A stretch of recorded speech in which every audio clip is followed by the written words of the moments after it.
one of the great parts about this book is that you detail exactly what was going through your mind in terms of like your weaknesses and how you had failed, and then it's not just one time. Like you do the thing in high school where you get your shit together, and then you join the military, and then you wind up getting fat again.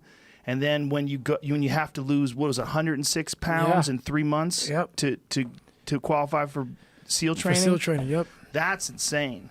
Yeah, because what I realized at that time, once again, I failed again. I thought, so what you're talking about is I took this ASVAB test. You know, I didn't know how to read and write pretty much in high school. I was like at 4th grade reading level.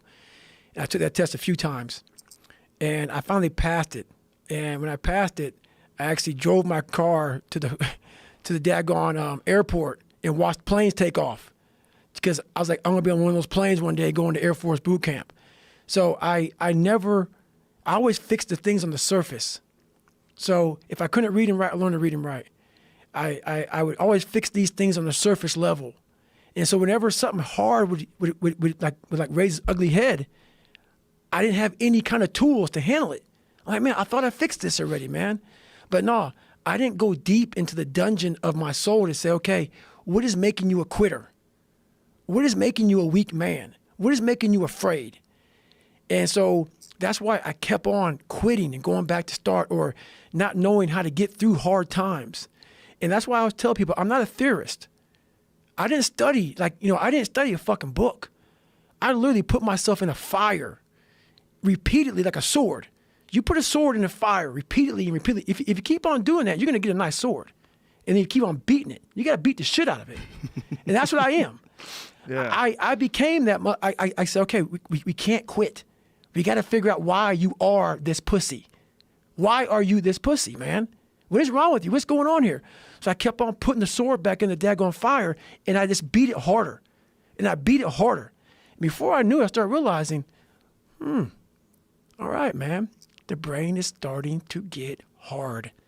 The brain is starting to get hard. I'm no longer a theorist. I'm now a practitioner. I put it in hell. I dissected it while it's in hell, because you can't dissect anything in a normal environment. You can't dissect anything in 72-degree weather. You must put it in the fucking freezer and freeze the fuck out of it. And then you dissect it. Dissect it when it's miserable. Dissect the brain when all it's thinking about is, I need to get out of here, man. I want to get out of the fucking freezer. Open the door. And you said, nah, 5 more seconds, man. 5 more seconds in the freezer. And that's when you start to pick that brain apart. And that's what all this stuff did to me. I kept on putting myself back into the freezer or the fire and beating the shit out of myself, mentally and physically. Before I knew it, this is what happened. Wow. It's an interesting way to self-teach. You Yes. know, like most people that, you talk to that are disciplined, they have something that they read that inspired them. They have certain people that they look up to. There's certain, coaches that taught them. There's certain important moments in their life.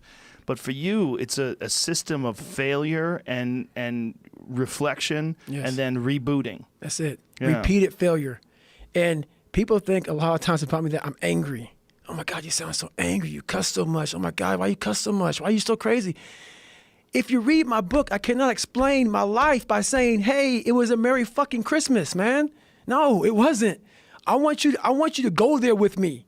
I'm taking you there with me. I'm a storyteller. I want to take your ass down paradise. So the house I lived in Buffalo, New York, that I got my ass beat every day, funny. We lived on Paradise Road, and it was anything but fucking paradise. So I want you to go there with me. You want to learn from me? Let me take your ass home. Let me take you there. So that's the whole thing about it, man. We're scared to dive into our lives. What made us who we are? The beautiful people that we are. We're all jacked up in so many ways. That's the beauty of us. That's the beauty of me. I'm jacked up, but I figured out my own little process on how to get unjacked up and how to. I'm not going to get the same. I'm not going to get the same way you're going to get there. You may get there by going point A to point B. I might go point C to D to E to F. But I'm going to be there the same way you are, just a little harder. That's how I train my brain. So it's just different. I'm just a different thinker. When you stop and think about all the different times that you did have to reboot and how you found like new goals and you found new inspiration and you fired up a new discipline and you became stronger and harder and you got one of the things that people always look for in life, they look for a point where they can rest. Yes, Oh, sir. I'm going to retire. Like people love that expression, the golden years. They love that expression. Yes. They love the idea of a struggle as long as it ends, and then when it ends, they're gonna have a nice, comfortable spot. It must end. Yeah, The suffering must end. Yeah, you should relax, man. You've done so much. That's right. You've really done so much. But the idea of reaching this golden year it's a very flawed idea because it's an idea that you're gonna work hard, but then you're gonna reach the finish line. But there's no finish line. No. It doesn't exist. That's the scary thing about life, my friend. That is a scary thing, right? And that's what fatigues me. People go, man, why don't you ever smile? There's no fucking end, my friend. There's no end. There's no end.